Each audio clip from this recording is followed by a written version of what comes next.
अभियान के तहत चल रहा है और भविष्य में भी बहुत ही कठोरता से कड़ाई से चलेगा और किसी भी प्रकार से गो तस्करों को बख्शा नहीं जाएगा। उनके पास कट्टे हैं, हमारे पास AK-47 है, SLR है। गौ तस्करों ने थाना अधिकारी मनीष शर्मा पर भी हिट फायर किया था, बुलेट प्रूफ जैकेट पहन रखी थी। हाँ, उनके यस मनीष जी के ऊपर जो फायर किया था उन्होंने बुलेट प्रूफ जैकेट पहन रखी थी। हमारी सभी गाड़ियों में बुलेट प्रूफ जैकेट और सारा सामान पूरा किट साथ रखते हैं, क्योंकि यहाँ जिस तरह का क्षेत्र है और गो तस्करों की जो अभ्यस्त हैं ये लोग पुलिस पार्टी को देखते ही फायर करते हैं।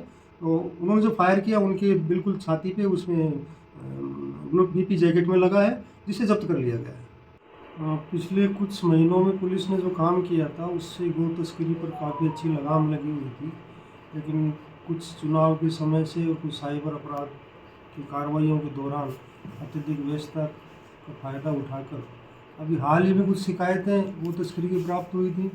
इस संबंध में सभी पुलिस टीमों को, सभी थानों को एक्टिव किया गया।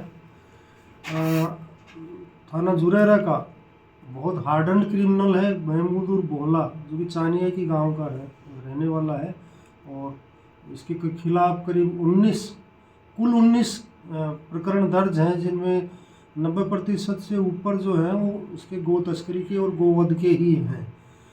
हार्डकोर क्रिमिनल है। जुरेरा के 3 थानों में वांछित था। इसके दोनों बेटे भी इसी काम को करते हैं। कल 1-2 दिन से इसकी हम तलाश कर रहे थे। आज रात्रि को हमारे थानाधिकारी श्री मनीष शर्मा जी को इसके बारे में सूचना मिली कि ये गायें लेकर अपने गांव की तरफ जा रहा है मुस्सेपुर के जंगलों से। इन्होंने मुखबिर की सूचना पर उस जगह पर तलाश किया तो इनको जंगल में ये गाय लेकर जाते हुए 3 पशुधन को लेके जाते हुए मिल गए थे। इन्होंने जैसे इनको रोकने की कोशिश की, इन्होंने भागने लगे और पुलिस पार्टी पर फायर किया। फायर का जवाबी हमला हमारी टीम ने दिया, श्री मनीष शर्मा जी SHO साहब के नेतृत्व में, और इनको पकड़ लिया गया। इस क्रॉस फायरिंग में, आपसी फायरिंग में महमूद उर्फ भोला के दोनों पैरों में गोली लग गई, इसके बेटे इदरीस के गोली लग गई, और एक जो अपचारी बालक है उसको निरुद्ध किया गया। उसके कोई चोट नहीं है, बच गया है। दोनों इंजर्ड को तुरंत हॉस्पिटलाइज कराया गया है।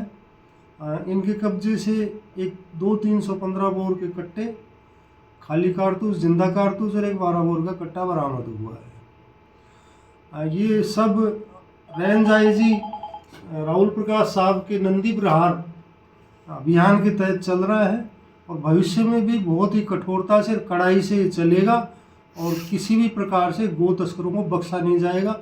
उनके पास कट्टे हैं, हमारे पास AK-47 है, SLR है। गौ तस्करों ने थाना अधिकारी मनीष शर्मा पर भी हिट फायर किया था, बुलेट प्रूफ जैकेट पहन रखी थी। हाँ, उनके मनीष जी के ऊपर जो फायर किया था उन्होंने बुलेट प्रूफ जैकेट पहन रखी थी। हमारी सभी गाड़ियों में बुलेट प्रूफ जैकेट और सारा सामान पूरा किट साथ रखते हैं, क्योंकि यहाँ जिस तरह का क्षेत्र है और गो तस्करों की जो अभ्यस्त हैं ये लोग पुलिस पार्टी को देखते ही फायर करते हैं। तो उन्होंने जो फायर किया उनके बिल्कुल छाती पे उसमें BP जैकेट में लगा है, जिसे जब्त कर लिया गया है। कितने राउंड अपनी ओर से फायर किए गए थे?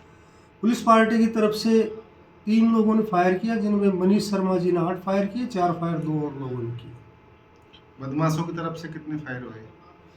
बदमाशों के फायर अभी जो खाली केस मिले हैं वो 3 हैं। 3 केस खाली हैं, 3 केस खाली मिले हैं।